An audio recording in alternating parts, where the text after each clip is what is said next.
This is Unfiltered Her, beyond the surface.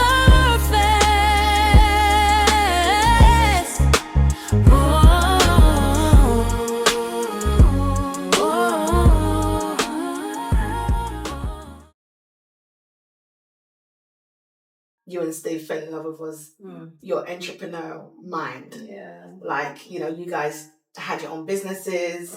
What happened once it died in terms of how did you cope with that? Because did you have the strength to carry on with business? What exactly happened?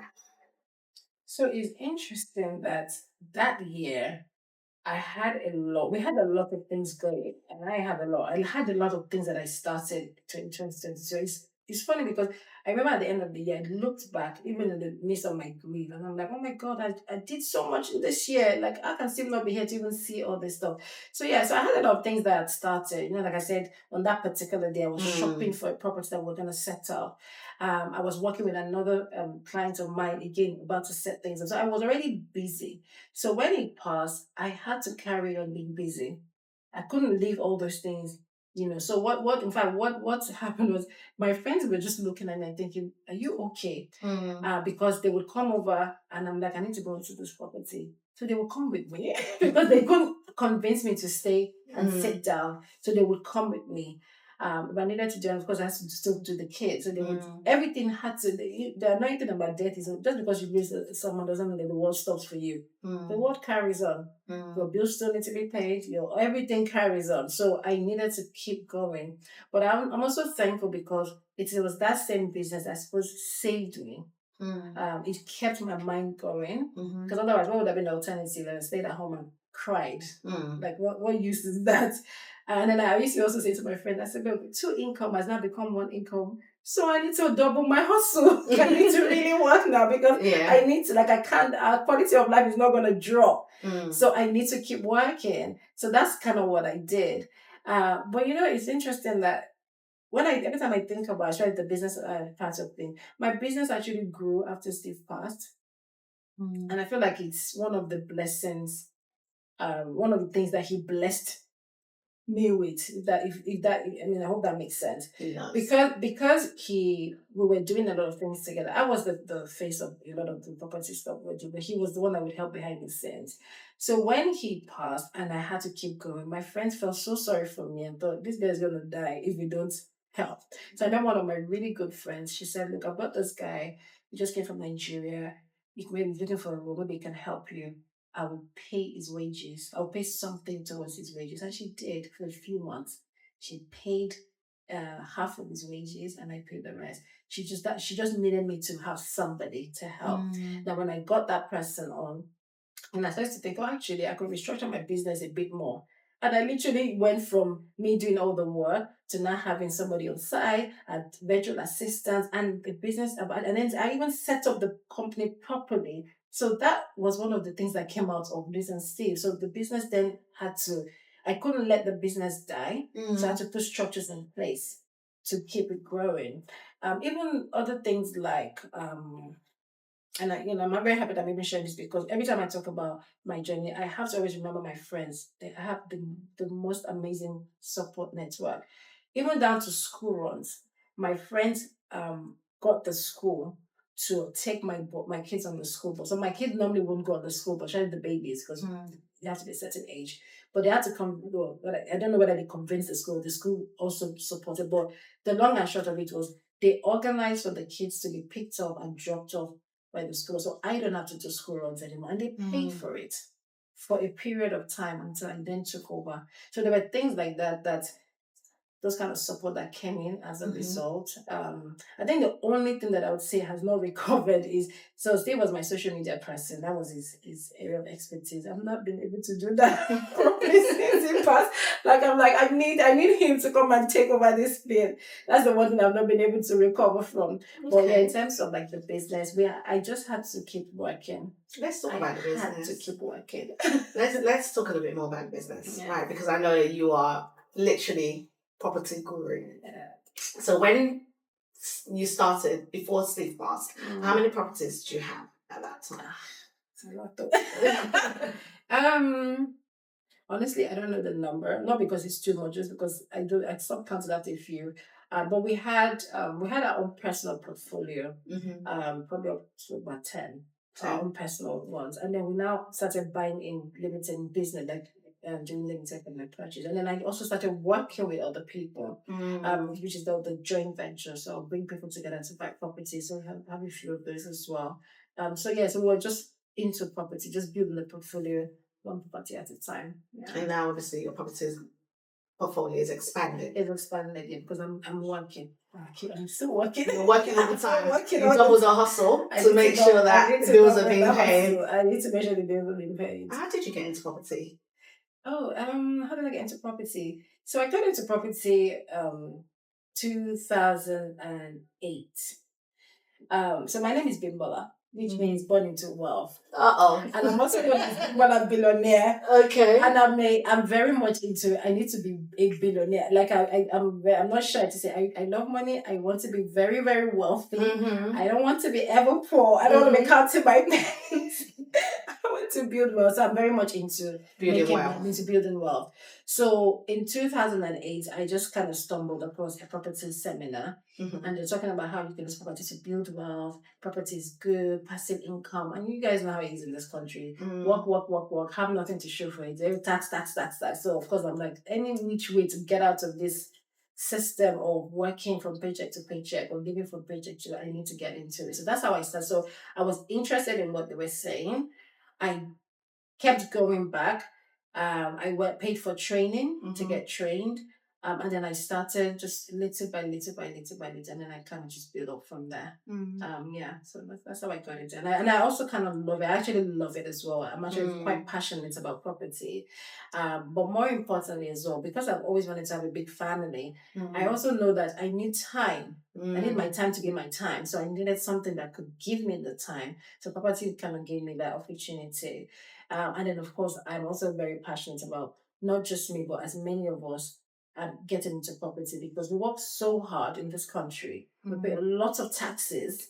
We need to own a piece or pieces of this country. And that's the way you own it is in real estate, is in properties. You buying, having property. That's the one thing that secures you that wealth. So yeah, that's something I'm really passionate about, and I've worked with a lot of people, and I'm still looking to work with as many more people, our people, to get them into property. Yeah, so I love it. And it kind of also gives me and I thank God for it, because even now when I say, doubling two household income has become one house. So the only way I can sustain it is from this property. That's literally all I have. I was saying to somebody earlier, I don't have any sugar daddy. I don't have any inheritance.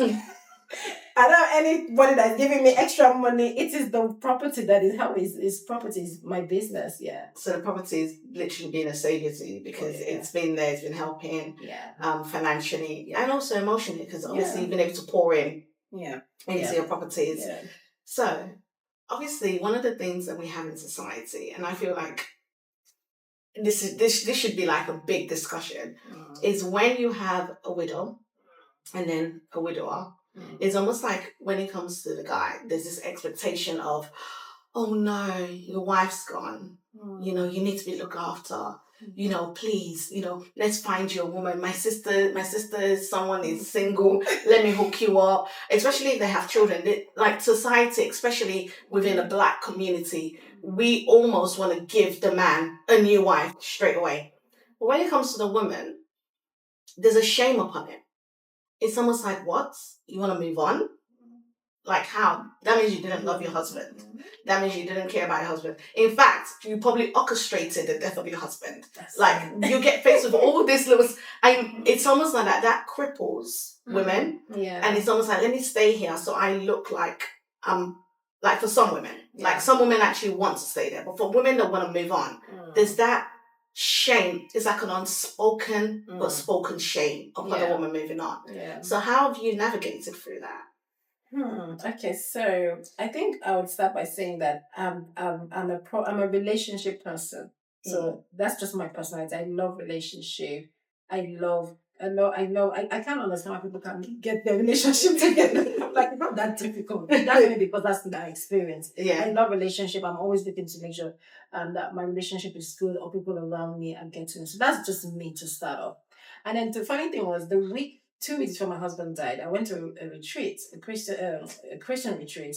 And when we were doing the introduction, I did my introduction. I said, my name is Bimbola and I love love. That was my introduction. I was speaking about my husband. And I remember one of the ladies introduced herself, and then she said her husband passed. And unsolicited though, they didn't ask me. I said to her, you must remarry. Like I literally said to her in the room I said, you have to remarry. Like, what's going on? Obviously, her husband had died a few years. But that's to show you my mindset. So even when I was even while I was still married, I was very much saying to somebody else that wasn't in a relationship that they need to be in a relationship, because I understand the importance of being in a relationship, the companionship, the love, So that's me. That's my personality. So now, fast forward to now me losing my husband, which was my worst nightmare. Actually, my worst nightmare. Some people will say maybe their worst nightmare is the husband cheating on them or other things. My worst nightmare is that I lose my husband. And then I lost my husband. So when that happened, and thank God that I also have God on my side, God reminded me. One day I just woke up. In fact, the way God used to deal with me back then was I wake up every morning with either a scripture or a word or something, or me or a song, and that would be my encouragement for that period. And it really did help me. So one of the days I woke up and all I could hear is till death do you part, till death do you part. And then I went to the scripture and I remember there was a scripture where Paul categorically said, once you lose your husband, you are free from that covenant of the marriage. So I just knew in that moment that, look, I'm single now. Even though I didn't want to be single, but I'm single and I'm a free single person. So I just knew that at the back of my mind. But then as my friends would come around, I would hint and say, oh, I'm going to remarry you. You know me, I love love. So I would say that. And the reaction I would get was two prongs. I would get some and say, yeah. Maybe they were just saying that to encourage me. They didn't want to upset me. But then the ones that were bold and would say to me that, what you're already talking about? It's too soon. Oh, you're not ready. And then even as the time went on and I carried on saying that, there was the usual thing is, oh, you're not ready. And I used to say to them, I don't understand what you mean by you're not ready. Like, what makes somebody ready? And I remember one day I was hanging out with my sister-in-law and then she was saying, oh, no. And I said to her, I don't understand. You're in your husband's house, enjoying your husband. As in, me, I'm here, roasting. But you're having fun in your husband's house. Why are you telling me that is not... Like, I actually expected people that were in relation, like the way I said to the widower at the retreat, go and be in a relationship, because I knew the joys of being in a relationship. So how can you, knowing the joy of having a companion, be telling me that I don't need a companion? Like, that's wickedness. That's actually how I process it in my head. But anyway, so I remember having that. But also, I also remember saying with my mouth, and this is very important because our tongues are very powerful. I actually used to say to anybody that cared to listen, I will find a husband. When I say I will find a boyfriend, or maybe if I'm invited to, I remember one of my friends, she invited us to a trip. And I said, and I said, oh, is it a girls trip? Or she said, no, it's a couple. No, it's a family couple. People can come as couples. And I said, don't worry, me, I'm coming with my boyfriend. And this was probably like within the first year. That's still bad. But I would say these things in jest. But I'm also serious about it, even though I didn't know anyone. I just knew that I will not be single. I was open to being. I was open to the idea of meeting somebody else because I've known good relationship. I know what it's like to be loved and loved. So I wanted it. I was upset that it was taken from me, but I was determined that I was going to recreate it. So that was my covenant with God. Like I said to God, you took my husband. You need to find me a man. But these are my personal prayers. Of course. But I'll just say it to my friends that care to listen. I remember one day I was saying to one of my aunties, she had lost her husband as well years back. So I was trying to pick her brain to see like timing. I said, oh, something. So when you lost your first husband, and then now you're with second, like, what is the time? The gap. She was saying, she was. In fact, before I started asking her, I was saying to her that I'm going to marry somebody. She was like, no, no, don't do that. And I now asked her, I said, by the way, you lost your husband. What is the time? When she told me, it was like months apart. This one. I said, so you can marry within months. Or no, within months from when she met a new husband. Yeah. But they were in the church, so they didn't need to get married otherwise. But it was interesting how everyone would say to me, oh, the timing, or concentrate on your children. That was the worst one. No, concentrate on their babies. You say concentrate on your children. Your children, you have everything that you need. You have your children, you have boy, you have girl. I say, but I don't have husband. And then there's so many things like that. Yeah, society doesn't allow for women to. I even remember speaking to a friend of mine, well, a friend's friend, and then I was telling, and she literally said to me that you had a really good marriage with Steve, and you're so lucky. A lot of women have that. You've had, and she was almost telling me that I've had my fair share of a good relationship. What else am I looking for? That I can just be okay because I've already had a good. I'm like, no, that's the more reason why I want it again. And the funny thing was when I meet other people, like men that have lost their husbands, they're telling me that their friends have hooked them up with and taking them out on dates. But I'm like, but this is not fair. None of my friends will take me on. They will hook me up with like nobody. None of my friends. I have a lot of friends. Nobody ever called me and said, do you want to go on a date? I'm like, this is so unfair. Yeah. And many a times I would actually pray to God and tell God, like, God, I actually want to go on a date. And God answered my prayer. Like I remember there was one day, let me give a quick story.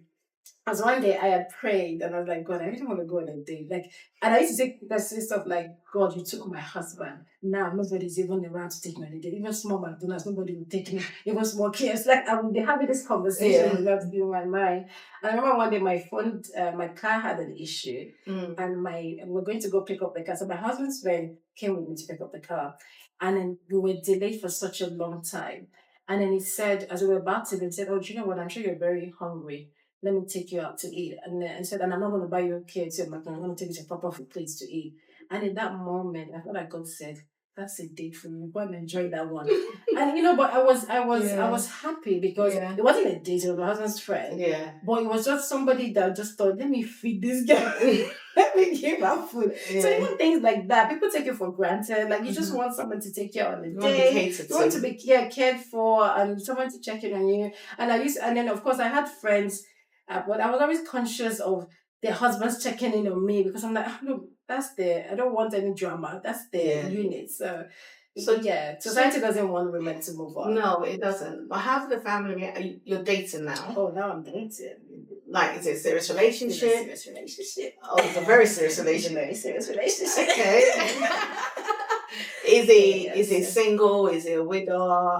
What is he? Yeah, so interesting thing is I am dating a widower. Oh. Yeah. And God is so interesting because just like we were saying earlier, I had sat down so many times and played out scenarios in my head. Like who would be this boyfriend that I'm going to have? Is he going to be a single guy? But a single guy may not want a woman with 4 children. So I'm like, hey, what am I going to find? And then if a single guy around my age is still single, what's going on there? So I was really thinking, I don't know. Then I thought to myself, okay, or is it going to be somebody who is divorced? And then in my mind, I'm like, okay, I know that there's so many reasons why people get divorced, but obviously when somebody's divorced, they're going to be divorced again. But am I ignorant? Well, yeah, these are things of course. If you've been able to work out of one relationship, you might want to work out again. Or why are you divorced? What was wrong? What is the issue? So and I'm thinking, but what about the baggage? What if the ex-wife? What if it wasn't a good amicable divorce and there will always be this other person? So I've always wondered to myself, well, how God. And I'll go back to God, but why did you take my Steve now? Like my Steve was perfect for me. Why did you take Steve away? Now I'm now faced with, is he a single guy? Is he a divorced person? In my mind, I actually never thought of a widower. I just kept thinking, single divorce, and I wasn't quite sure. And then, and I think to myself, okay, what is a single person that's not married before but has children, and now we're going to have lots of kids. Like I already have 4 kids. So I used to play these scenarios in my head until one day I met somebody that is actually a widower. And I was like, oh, there's another bracket. That's interesting. But the interesting thing was that I remember the first time we went out and it was asking me, oh, so how many dates have you been on? And I was like, sorry? What do you mean? He said, I mean, dates. I said, I've never been on anything. Nobody would introduce anybody to me. That's how I knew this thing was unfair because I now asked him, how many dates have you been on? He was like, oh, well, this person introduces this person, that person introduces. I was so upset. So guys would get people introducing women to them as soon as they lose their wife. But women never get anyone being introduced to them. I was really upset. I didn't find it funny. I can see. I still don't find it funny. You still don't find it funny. How did Yeah. the children have they taken like another man in your life? Like how are they Well, dealing to with be that? fair, it's still all very new, so it's not Okay. like we've been together for so long. But how have they taken it? They've taken it well. Because I talk to my kids a lot about where we are, where we're going, why mom is doing what. Mm-hmm. You know, I talk to my kids about the need for mommy to have a companion and the need for them to have a father figure. I tell them that. I tell them it's important. I tell them the importance of two-parent household. I tell them that on a good day, if all things were fine, it is me and your dad and you. I'm a firm believer of that. So it's just unfortunate that life took life happened and that is not here. So I want to recreate what I've always believed in. I believe in marriage. I believe so much in marriages. So I tell them that. I obviously try to work their emotions as well. So even when they're not too keen on something, I say it's fine. It's okay. And then I don't let my kids guilt trip me about stuff. I tell them. In fact, when I started dating this guy, of course I spend a lot of time with him, and they would complain, "Oh, mama, I say, I just met the guy. How am I going to know that he's the guy if I don't spend time with him? I need to know that I need to spend time with him to know if he's the right person or not." I said, "Do you know how long I dated your dad? Years. I don't have years to date this person. So we need to accelerate." The movement. I need to accelerate. So I tell them why I spend time with this person, because I need to know that they're the right fit for me and for you. But how would I know that you were doing it from afar? We have to go on dates. We have to see in person. Like I tell them all of this. So I cannot carry them. You carry them along. I carry them along. So obviously you carry the children along. But what about you? Because you've had love. Like beautiful love. Yeah. Probably love that some people haven't really experienced. How did you, but you also are really big on building wealth. Yeah. So was the financial aspect of the man that you were going to meet, was that important? Like, was it like, he must be on the same level that I am financially? Was that ever a concern for you? Oh yeah, for sure. Why? First of all, okay, so when I met my husband, we were straight from uni. We were in our 20s. We all had potential. We were going to build ourselves up. But I feel like, and I'm now in my 40s, if I want to be with somebody that is anything from 40s and above, if you don't know what you're doing at 40, you can't be my friend. Like, you don't have time. There's no time. We're not in our 20s. So yeah, of course, the person had to have their head screwed on. They had to be on a good financial part as well. I remember some of my friends were asking stuff like, "Oh, you don't have a prenup when you meet someone." And I used to say, "Yeah, I'll have a prenup." It may not necessarily be a prenup, like the way it starts with a prenup, but the things that I've worked for, with my husband, the things that, that we've gotten so far, I'm going to protect it for my kids. So it's important that the person that I'm also coming with has something as well that they're bringing as well. You can't, I can't, at my 40s, be looking after my 4 children and a grown-ass man. Okay. So that was important. That is important. Okay, so just let's go back to the prenup. So you would have a prenup to protect those children. But what if, let's say it happens, because you never know if things like this happen. What if you meet the guy, you have the prenup in place, and then another child comes in place? Obviously, this is just a scenario. What would you then do? Would that child partake of what you built with your husband? Or would it have to be with what you built with this man? So the scenario with prenup is not that I would have a prenup. I'm not saying I have a prenup. So we've discussed, these are questions someone would ask, would you have a prenup? It's basically saying, how would you protect what you built so far? That was really the question, the scenario about prenup. So I don't have a prenup. No, of course. But basically what I'm saying is, the things that we've worked together to build, Steve and I, is for the kids, right? When I come into a new relationship with somebody else, my thinking is we will build ours together. Which is why it's important that the other person too is at the place where they can build. They can't be starting from the bottom. They have to have something. So we'll build together. So even if we have kids together, it's fine because we're building We're building together. Building Yeah, together. yeah. So Okay. that's the scenario. Because that's the issue of prenup is quite a big thing, especially for women that are divorced, women that are widowed. They always think, oh gosh, I've got to protect. But then sometimes it makes you think, okay, are you protecting because you don't trust your partner, or are you protecting because, let me just, like what you just said, to make sure that our children are okay? Yeah. Yeah, kids absolutely. Yeah, because there was a lot of work that Steve and I put it together. For the So fantastic four. you're protecting your legacy with the children. Yeah. So do you agree with your partner? Because he's a widower and you're widowed. So do you guys ever talk about your partners together, or do you All live the separately? time. All the time. In fact, that's the best person to go out with. If you're a widow, shout out to all the widows and the best person if you've lost somebody is somebody that's lost somebody. They understand perfectly what you're going through. So it's as in we have this my new relationship. I love being in a relationship. I love it. I love our setup. I love everything about the relationship. I love the fact that he's a widower. We talk about our late spouses. In fact, the plan that I have, which we've discussed it, when we do move in together, we will have a memorial wall. We'll have pictures of the late, everybody, the children, everybody. We'll have that because if you want to keep alive that, then you do it together.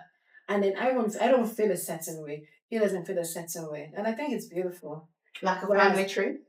Maybe it could be anything. But my point is, if you person wasn't a widower or they haven't gone through that, they might have issues with certain things. But when you work the same class, it's easier.